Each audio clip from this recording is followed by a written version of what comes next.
我係秦默，喺關中地區從事考古嘅工作。3個月之前，我參與研究嘅某一笪考古現場發生咗輕微嘅塌方，露出咗一條隱蔽嘅秘道。我喺呢一條秘道嘅盡頭發現咗一尊與別不同嘅陶俑，佢面朝牆壁，背部刻滿銘文。最詭異嘅係，佢塊面竟然同我阿爸有7成相似。清理緊銘文嘅時候，我嘅指尖觸及到陶土深處嘅異物，我用毛刷輕輕咁樣掃一掃，竟然拆出一隻塑膠嘅電子錶，係一隻90年代常見嘅小朋友電子錶，錶帶上面刻住秦默2個字。嗰個係我7歲生日嘅時候，我阿爸送俾我嘅禮物嚟㗎。但係佢話一早就唔見咗，點解會出現喺2000年前嘅陶俑體內呢？嗰晚我抄翻我阿爸嘅遺物，揾到一本甩晒色嘅皮革日記，最後一頁寫住1997年7月1日，香港回歸夜。我喺考古現場當夜間嘅時候，聽到陶俑喺度細細聲咁樣講嘢。佢哋話時辰到啦，要轉更啦。其中一尊俑就對我伸出咗隻手。如果我3日之後冇返屋企，燒咗呢一本日記去，唔好揾返。日記就停咗喺呢一頁，但係我清楚記得1997年我阿爸從未失蹤過，佢每一日都返屋企，只係變得異常沉默。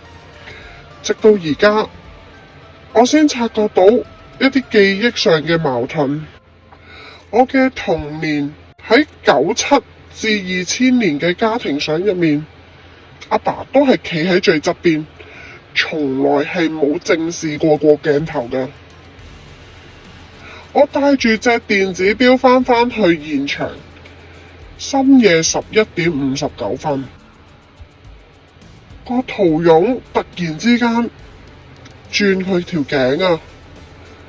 啲土嘅摩擦聲喺寂靜之中格外刺耳。佢嘅嘴唇緩緩咁樣張開。秦默，你遲到咗3年。坑道牆壁浮現光影，好似一啲老式嘅投影。畫面入面，後生嘅阿爸正喺度將隻電子錶塞入一尊未燒製嘅陶俑泥杯入邊。佢對住個泥杯講：幫我守住3年，我個仔7歲嘅時候就會返嚟揾你。泥杯點一點頭，畫面消失咗。陶俑嘅心口浮現咗倒數嘅數字。時間到啦。陶俑把聲變咗阿爸把聲。一係你就留低，一係歷史就會由1997年重寫。我掂到陶俑嘅瞬間，被拖入咗時間嘅裂縫。1997年7月1日嘅考古現場，後生時候嘅阿爸喺度同一個半透明人對峙，嗰個人影係我。每300年需要一個巡視血脈鎮守時間裂縫。透明嘅我話：1997年係輪值年，你走甩咗，所以時間自我修補，創造咗一個假嘅你返屋企，真嘅你留咗喺陶俑入面。阿爸跪喺度講：咁我呢3年係借返嚟嘅，而家債主嚟啦。我返去現實，陶俑已經完全碎裂，裏面係一副現代人嘅骸骨，手腕骨上面戴住同款嘅電子錶。同隊嘅林老師突然之間講出同佢聲線唔符合嘅古語。秦氏子孫選擇1，你入俑鎮守，父親骸骨歸現世安葬，歷史保持原狀。2.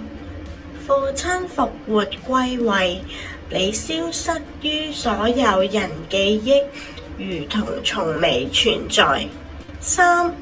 皆不選，則1997年裂痕爆發，某件歷史事件將轉折為永遠消失，時間線從此被改寫。我望住手機，螢幕自動顯示異常報告。當地出現1997年夏季氣象記錄外的異常日食，長江流域多個水文站錄得逆流數據。時間裂痕正喺度滲透緊現實。我揀咗第一行，唔係偉大，係因為林老師好細聲咁講。你阿爸當年嘅選擇就係第一個，佢鎮守到今日，等嘅就係你可以親手安葬佢。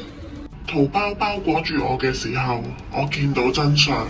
阿爸1997年就死咗，返屋企嘅時候，時間創造咗複製品。呢個複製品陪住我長大，直到3年前自然死亡。所有秦氏嘅男子都活唔過45歲，唔係遺傳病，係輪值時間表。最後一刻，我將手機塞入圖縫隙。